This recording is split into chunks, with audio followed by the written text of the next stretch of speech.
लगे। एक दिवस अर्जुन अपने रथ पर सवार होकर हरे भरे वन में घूम रहे थे। तभी उनके मार्ग में भयासुर नाम का असुर आ जाता है। हे असुर, कौन हो तुम और तुमने मेरा मार्ग क्यों रोका? क्या तुम्हें पता नहीं मैं कौन हूँ? मैं तुझे भली भांति जानता हूँ अर्जुन, पर तू मुझे नहीं जानता। मैं बकासुर का भाई भयासुर हूँ। भयासुर, भीम ने मेरे भाई का छल से वध किया था। आज मैं तुझे मारकर अपने भाई की मृत्यु का प्रतिशोध लूंगा। तब भीम को भी पता चलेगा कि भाई की मृत्यु कितनी पीड़ादायक होती है। भयासुर, तुम मेरे मार्ग से हट जाओ, अन्यथा तुम भी बकासुर की भांति मेरे हाथ मारे जाओगे। अर्जुन, तू मुझे क्या मार्ग से हटाएगा? मैं तेरा भी अंत कर देता हूँ। अर्जुन भयासुर के भय से तनिक भी विचलित नहीं हुए और अपने रथ पर सवार होकर गांडीव पर एक दिव्य बाण साधने लगे, जो एक मंत्र शक्ति से कुछ ही क्षणों में एक दिव्य बाण में बदल जाता है। तभी भयासुर अपने मुख से अग्नि की भयंकर लपटें छोड़ने लगता है। अर्जुन अपने दिव्य बाण से अग्नि की लपटों को शांत कर देते हैं। ये देखकर भयासुर अपनी माया से कई असुर सैनिक उत्पन्न कर अर्जुन के ऊपर आक्रमण करने का आदेश देता है। अर्जुन भी अपने धनुष से बाणों की वर्षा करने लगते हैं और देखते ही देखते सभी असुर सैनिक एक एक कर नष्ट होने लगते हैं। अपने सैनिकों को नष्ट होता हुआ देखकर भयासुर क्रोधित हो जाता है और अपनी माया से एक नाग उत्पन्न कर अर्जुन को विषघात करने के लिए अर्जुन पर छोड़ता है। तभी अर्जुन अपने एक दिव्य बाण से नाग रूपी अस्त्र को नष्ट कर देते हैं। ये देखकर अर्जुन का सारथी कहता है, हे स्वामी, ये असुर अति मायावी लग रहा है। इसकी माया का अंत अति शीघ्र कीजिए, अन्यथा हम सूर्यास्त से पहले रामेश्वरम नहीं पहुंच पाएंगे। अवश्य सारथी। अर्जुन अपने सारथी के परामर्श से तत्काल ही एक दिव्य बाण का आवाहन करते हैं और वो दिव्य बाण जैसे ही अर्जुन के हाथ में आता है तो उसी क्षण वो उसे गांडीव की प्रत्यंचा पर चढ़ाकर भयासुर की तरफ छोड़ देते हैं, जो सीधा भयासुर के विशालकाय मुंड को उसके धड़ से अलग कर देता है। अर्जुन भयासुर का अंत कर अपने सारथी को आगे बढ़ने का आदेश देते हैं। कुछ दूर चलने के उपरांत अर्जुन के मार्ग में एक नदी बाधा बनकर आ जाती है। अपने मार्ग में नदी रूपी बाधा को देखकर मद में चूर अर्जुन नदी को मार्ग बदलने का आदेश देते हैं। हे देवी, मैं द्रोण शिष्य अर्जुन आपसे विनती करता हूँ कि आप मेरे मार्ग से हट जाएं। उधर त्रिकालदर्शी भगवान श्री कृष्ण देवी रुक्मणी के साथ महल में बैठकर अर्जुन के अहंकार का अनुभव करते हुए देवी रुक्मणी से कहते हैं, देवी, त्रिलोक का सर्वश्रेष्ठ धनुर्धर होने के कारण अर्जुन को अहंकार आ गया है। उसे अपनी धनुर्विद्या का घमंड हो गया है कि उसके समान विश्व में कोई धनुर्धर नहीं है। तनिक आप ही देखो, जो नदी युगों युगों से बह रही है, अर्जुन उसे भी अपने मार्ग की बाधा समझ रहा है। हे स्वामी, सत्य वचन। मैं भी ये देख रही हूँ कि अर्जुन अहंकार के मद में उचित और अनुचित का भेद समझ नहीं पा रहे हैं। परंतु अर्जुन तो आपके परम भक्त हैं। फिर आप अर्जुन के अहंकार का निवारण क्यों नहीं करते?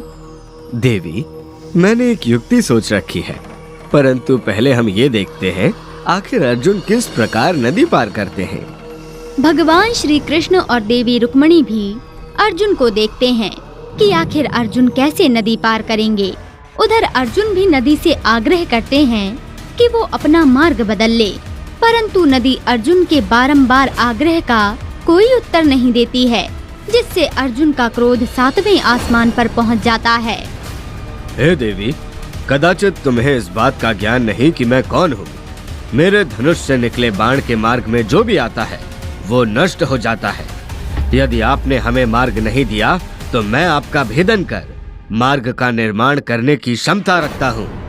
अर्जुन नदी से पहले प्रेम पूर्वक मार्ग की याचना करते हैं, परंतु जब उन्हें नदी से कोई उत्तर नहीं मिलता तो वो अत्यंत क्रोधित हो जाते हैं और नदी का जल सुखा देने की चेतावनी देते हैं। हे देवी, मैंने आपसे बहुत विनती कर ली। अब मैं आकाश में केवल 3 बाण छोड़ूंगा। इन तीनों बाणों के बीच यदि आपने मुझे मार्ग नहीं दिया तो मेरा चौथा बाण आपका जल सुखाकर एक मार्ग का निर्माण करेगा। अर्जुन अपने अहंकार के इतने वशीभूत हो चुके थे, उन्हें ये समझ नहीं आया कि जो नदी युगों युगों से इसी मार्ग से अविरल बह रही है, आखिर उस नदी का मार्ग कैसे बदला जा सकता है। परंतु अहंकार के मद में चूर अर्जुन आकाश में अपने धनुष से 3 बाणों को एक एक कर छोड़ देते हैं, जिससे नदी के अंदर रहने वाली मछलियाँ व अन्य जीव भयभीत हो जाते हैं और साथ ही नदी के जल में उथल पुथल देखकर नदी देवी भयभीत हो जाती हैं और तुरंत अर्जुन के समक्ष प्रकट होती हैं। हे कौन्तेय, रुक जाओ, ऐसा अनिष्ट कार्य कदापि ना करो। यदि तुम ये अस्त्र छोड़ोगे तो मैं निर्जल हो जाऊंगी, और यदि मैंने मार्ग बदल लिया तो जल प्रलय आ जाएगी और नगर के नगर बाढ़ में नष्ट हो जाएंगे। हे देवी, तुम अपना मार्ग बदल लो या मैं तुम्हारे जल को सुखा दूं, जिससे मुझे मार्ग मिल जाए। हे पार्थ, क्या मार्ग के लिए नदी को सुखा देना उचित होगा? यदि आप मेरा जल सुखा देंगे तो फिर जल में निवास करने वाले अनेकों जलीय जीवों का क्या होगा?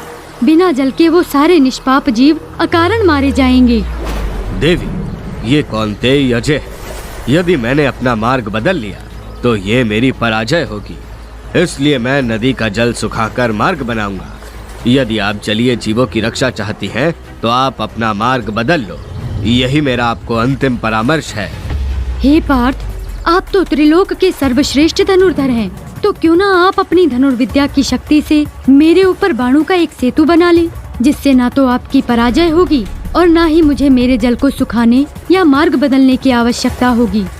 देवी, आपका ये परामर्श तो अति उत्तम है, ये बात मुझे पहले सोचनी चाहिए थी। देवी नदी अर्जुन को सलाह देकर जल में समाहित हो जाती हैं और तभी अर्जुन एक दिव्य बाण का अनुसंधान कर बाणों से एक सेतु का निर्माण करते हैं और अपने रथ पर सवार होकर सेतु को पार कर रामेश्वरम के लिए प्रस्थान करते हैं। और इसी कारण अर्जुन का अहंकार चरम पर पहुंच जाता है। ये सब देखकर भगवान श्री कृष्ण रुद्र अवतार हनुमान जी का स्मरण कर उन्हें अर्जुन को सबक सिखाने का आदेश देते हैं। भगवान श्री कृष्ण की आज्ञा से हनुमान जी एक वृद्ध वानर का रूप धारण कर राम सेतु के निकट प्रभु श्री राम नाम का जाप करने लगते हैं।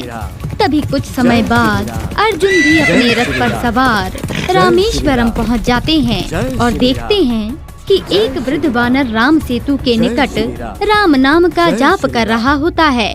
जय श्री राम, जय श्री राम, जय श्री राम, जय श्री राम, जय श्री राम। पत्थरों का सेतु, ऐसा प्रतीत होता है कि उस कालखंड में मेरे जैसा कोई श्रेष्ठ धनुधर नहीं था, अन्यथा वो पत्थरों के स्थान पर मेरे समान बाणों का एक मजबूत और टिकाऊ सेतु अति शीघ्र बना देता। अर्जुन अपने अहंकार के मद में इतने चूर हो चुके थे कि वो राम नाम जाप कर रहे हनुमान जी की साधना में व्यवधान उत्पन्न करने हेतु उनके निकट एक बाण छोड़ते हैं।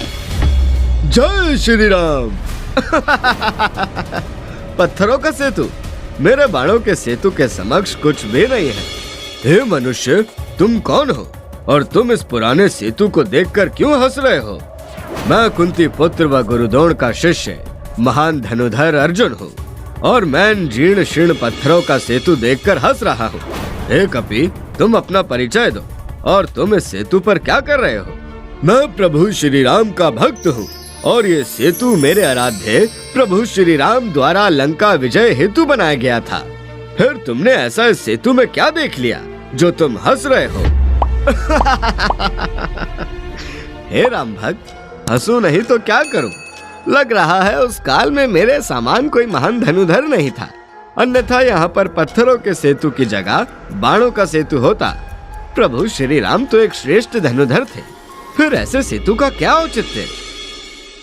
प्रभु श्री राम जैसा धनुधर आज तक ना कोई हुआ है और ना होगा। यदि वो चाहते तो अवश्य ही बाणों से सेतु बना देते, परंतु उन्होंने ऐसा नहीं किया, क्योंकि वानर सेना में इतने महाविशालकाय वानर थे जिनके भार मात्र से सेतु खंडित हो जाता। यदि आज बाणों का कोई सेतु होगा भी तो वो मेरे जैसे वृद्ध वानर के भार से टूट जाएगा। हे वानर, तुम मेरा अपमान कर रहे हो, परंतु तुम मुझे नहीं जानते कि मैं कौन हूँ। इसलिए तुम्हें क्षमा करता हूँ। मैंने आज ही एक नदी पर बाणों का एक सेतु बनाया और उस नदी को बड़ी ही कुशलता से पार किया। फिर तुम कैसे कह रहे हो कि बाणों का सेतु टूट जाएगा? हे धनुर्धारी, यदि ऐसी बात है तो तनिक देखे, तुम्हारे बाणों का सेतु क्या मुझ जैसे वृद्ध वानर का भार झेल पाएगा? ठीक है, मैं अभी एक सेतु का निर्माण करता हूँ। यदि तुमने उसे तोड़ दिया तो मैं विश्व का श्रेष्ठ धनुर्धर कहलाने लायक नहीं रहूंगा, और यदि तुम ऐसा नहीं कर पाए तो सदा के लिए तुम्हें मेरा दास बनकर रहना पड़ेगा। हे अर्जुन, मुझे आपकी ये शर्त स्वीकार है। उठाओ अपना गांडी और बना दो एक बाणों का सेतु। अहंकार से ग्रसित अर्जुन राम भक्त हनुमान को पहचान नहीं पाए और उन्होंने अपने गांडीव धनुष की सहायता से बाणों का एक सेतु बना दिया। फिर क्या, पवन सुत हनुमान प्रभु श्री राम का स्मरण करके जैसे ही अपना एक पैर सेतु पर रखते हैं तो बाणों का सेतु टूटकर समुद्र में समाहित हो जाता है। ये देखकर अर्जुन पुनः एक और मजबूत सेतु का निर्माण करते हैं और हनुमान जी से उस पर चलने के लिए कहते हैं, परंतु हनुमान जी के एक पैर रखते ही वो सेतु भी टूट जाता है और इस घटना के साथ ही अर्जुन का अहंकार भी टूट जाता है। हे कपिश्रेष्ठ, मैंने अहंकार में आकर प्रभु श्री राम की शक्ति को मिथ्या समझा। मैं प्रभु का अपराधी हूँ और अपने इस अपराध के प्रायश्चित के लिए अग्नि समाधि लूंगा।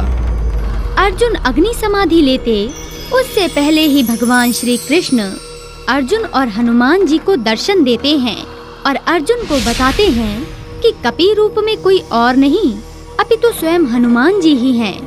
और स्वयं श्री कृष्ण और हनुमान जी के द्वारा उन्होंने अर्जुन के अहंकार का अंत करने के लिए ये स्वांग रचा था ताकि अर्जुन के अहंकार का अंत हो सके। और अगर आपने हमारे चैनल को अभी तक सब्सक्राइब नहीं किया है तो अभी कीजिए और बेल आइकन को दबाना मत भूलिएगा